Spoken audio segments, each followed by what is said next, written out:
Today we begin our study of the final chapter that we'll be investigating this semester. Chapter 6 is not the final chapter of the textbook, but I think that you've learned by now that we're not taking the textbook chapters in order. Now, Chapter 6 is a large chapter and a tremendous amount of content to cover that I think is going to be really interesting to you because it's the chapter that addresses two of the most popular forms of the mass media. The first part of the chapter, we're going to talk about the movies, as it's referred to in your textbook as the film portion of the chapter. But I think it's important that we recall from Chapter 3 on media technology that the movies today rarely are shot on motion picture film. The fact of the matter is, most of the movies that we see today actually are shot with video cameras and are made and edited as video recordings. So it's an entirely electronic process when video is involved, as opposed to the few movies that are still made by being shot on actual motion picture film, which is a chemical technology. Well, we don't need to dwell on the technical aspects too much.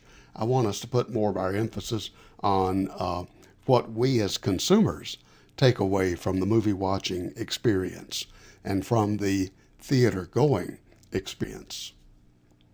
So when's the last time you went to the theater to watch a movie? Just a quick overview of what we'll be talking about in this. This is going to be a shorter lecture. We'll move right quickly through this because I want to leave time for you to watch some video examples that I'll be telling you about in just a moment. The past, the present, and the future of the movies. Not projecting so much about future movie content, but maybe more so focusing on what we, who pay our money to go to the theater, what do we expect to get out of the movie-going experience? A couple of terms that show up early in the discussion about films and filmmaking. Let's talk about this phrase, suspension of disbelief. In other words, when we go to watch the movies, one of the utmost expectations that the filmmaker, the director, and the producer would have is that in telling us the story, will we be able to suspend what we already know and be able to allow ourselves to get lost in the storytelling? Can we look at the impossible that's happening up on the screen, and even though we know it's impossible, can we accept it as possible in this sense of the storytelling, and can we derive pleasure and enjoyment from that? You know, on the slide that appeared just a moment ago, we saw the logo for the summer 2017 movie, Baby Driver. And if you've seen that movie, there are obviously some times when your disbelief is called into question. And if you've seen the movie, were you able to suspend disbelief? In other words, when you look at some of the car chases and some of the moves that Baby Driver makes in the movie, I don't think in a million years I could ever drive like that, and I suspect that you couldn't either. And perhaps the actor who played in that role could never drive that way. The way that the director of the movie was able to create those scenes with stunt drivers, stunt cars, and with a lot of fancy editing, however, presents a story that is obviously larger than life, which is one of the main things that movies are known for. But the question is, you know, are we able to accept the unreal and at the same time allow ourselves to get lost in the story, in the narration, the narrative film, the second part of what you see on this page today? Narrative films comprise probably 90% of all of the content that appears in theaters, the remaining 10% being documentaries. Narrative films tell us stories, much like the stage plays that go all the way back to the Greeks in the time before Christ. and continued through the legacy of the Shakespeare tradition in medieval England. Narrative films are presented in such a way that the director tells us a story, narrates the action for us.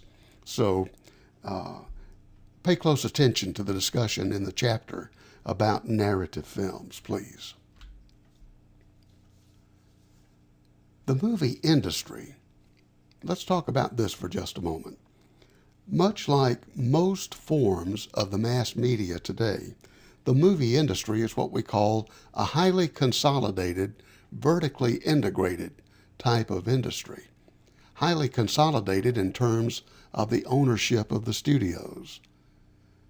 The vast majority of the pictures that we see in the theaters, the pictures that wind up on Netflix or Hulu, what we watch on DVDs, vast majority of these come from only a handful of Hollywood-based motion picture studios.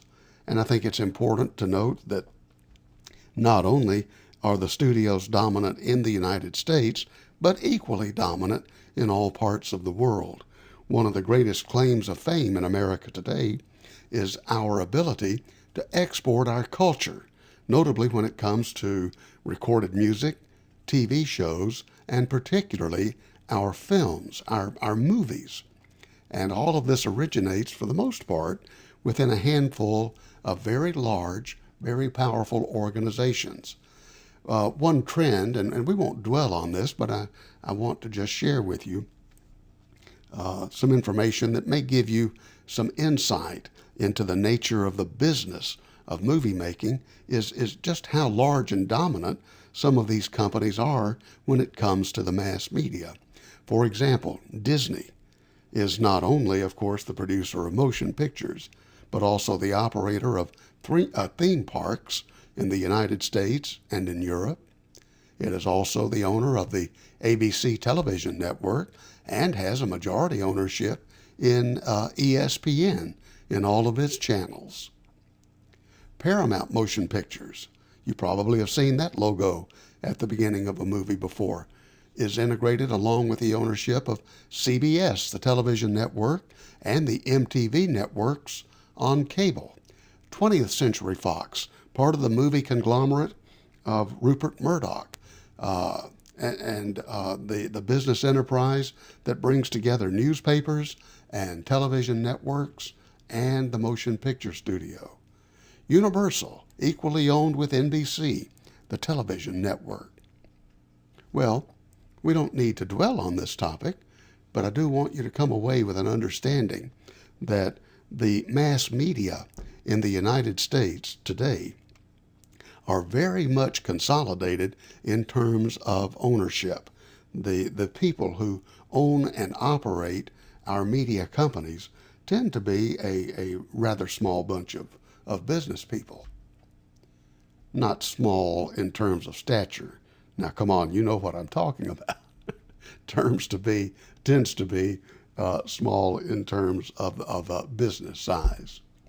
Okay, I changed the screen on you a little too soon there. Let's take a walk down history lane and look at some of the history of the movie making business. Let's go back to that period of the 1940s.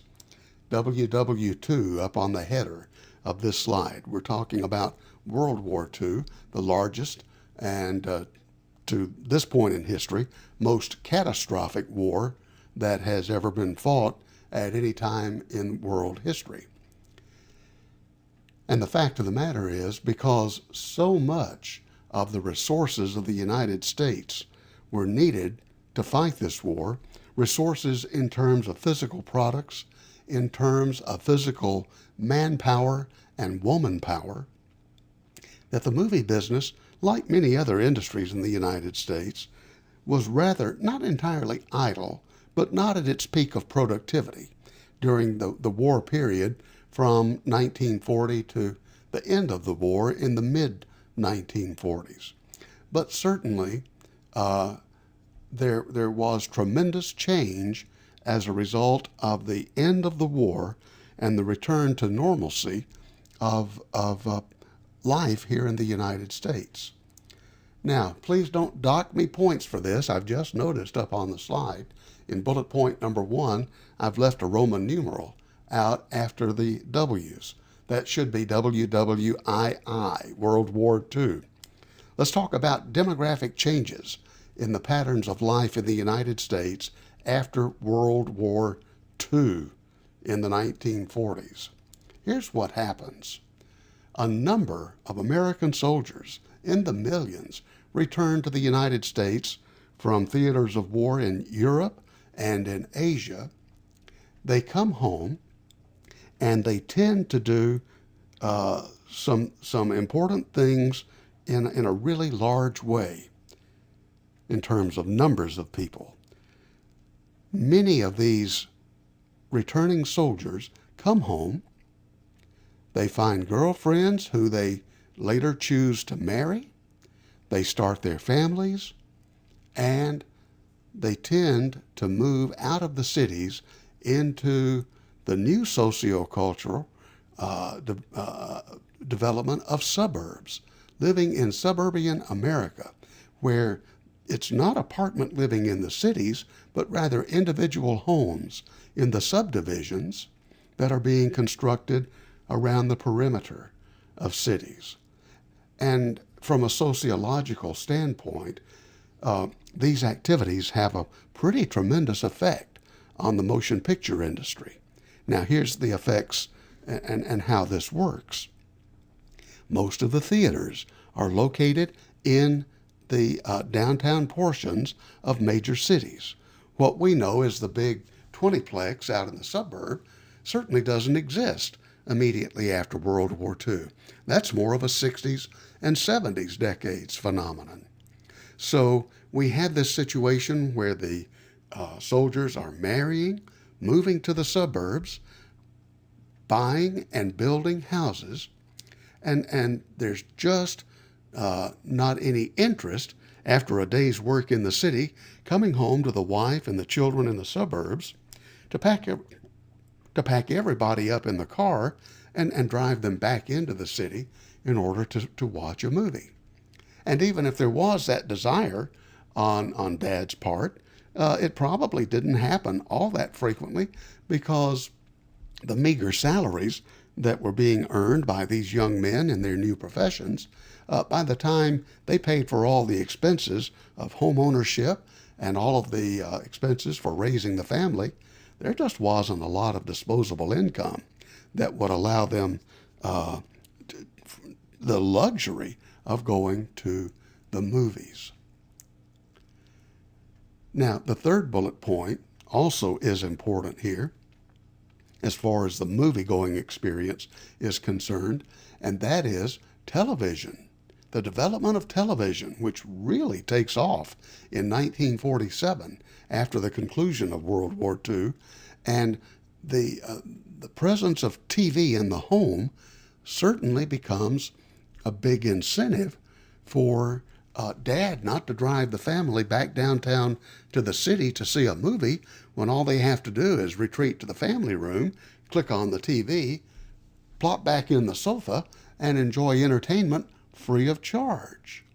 So TV, the development and the introduction of TV certainly has a tremendous influence, a negative influence on the progression of the movie industry after World War II. And here's a fact in the fourth bullet point that's made by the author in your textbook. 1946, how many years ago has that been? That was the year of peak movie attendance in the United States. At no time since 1946 have 90 million people a week bought tickets and gone to the movies. So you can see it's the socio-cultural change of life in the suburbs. It is the need for the family to cover expenses before luxuries can be afforded, and other patterns of change since then that have had an effect on movie attendance. And it certainly raises the question, even today, what is the future of movie going? Do theaters have a future? Well, stay tuned. We'll talk about that in just a moment. Let's talk about some more of the socio-cultural aspects of the movie-going development after the end of World War II. As we move into that decade of the 1950s, and please excuse me, my voice is a little hoarse, so we'll take a brief time out for a sip of coffee. And let's take a look at these issues. One of the ways that Hollywood fought back against TV was to recognize that the TV industry and the programs that are being made by this industry are those that are broadcast over the public airwaves. Now, we've had this discussion at 2 other times this semester, but it won't hurt for us to be reminded once again that the nature of TV broadcasting, which uses the public's airwaves in order to transmit its programming to individual viewers, the airwaves that are owned by the public are regulated by the federal government through the FCC to ensure that content that's not suitable or appropriate for younger viewers is not shown. So Hollywood tapped into this idea, seized on an exclusive situation here by beginning to tackle issues that the programs on TV could not do because they were too risque. They were beyond the boundaries of the tastes that the public could be exposed to over broadcast television. And so some of the key movies of the 1950s tapped into subjects like alcoholism or racism, or maybe even later, sexually provocative content that just was not suitable for TV audiences. And certainly when the movies offer a viewer something that they can't see on TV, then that's an incentive to go to the theater. And certainly that's nothing new for us. Even today, there are topics that movies can approach and present to us that even today would still be too risque for television. Let's be reminded also out of chapter 16 that we studied in the second unit that when Hollywood discovered that they could lure people to the theater with sexual content and sexual themes, let's be reminded that what they were doing could be judged in a court of law perhaps as pornographic, but let's be reminded that what has been done then and even what is done today does not meet the legal test for obscenity. So despite how risque, despite how promiscuous you might think the content of the movies is today, it's certainly okay to think of it perhaps as pornographic, or even in the very common language, to think of it and consider it to be obscene at times. But just remember that the content probably in a court of law would not meet the legal test of being obscene. So I alluded to this as we began our study of chapter 6 in the movies. How often do you go to the theater? Sometimes people in the class, and we'll have this discussion in the classroom, I'll ask for a show of hands, and in a typical class of about 25 students, I'll have probably a handful, a number that I could count on the fingers of one hand, of students who tell me that they go to the theater at least once a month. Most students tell me that they might go maybe once every 3 or 4 months. Some might go twice a year, and occasionally there'll be some hands that will go up and indicate that they never go to the movies. Now, what are the reasons for this? Well, I suspect the 3 reasons are money, money, and money. After all, how much are you willing to pay to see a movie in a theater? And are you just as happy to wait for that movie to come to you on Netflix or Vudu or any one of the other streaming services?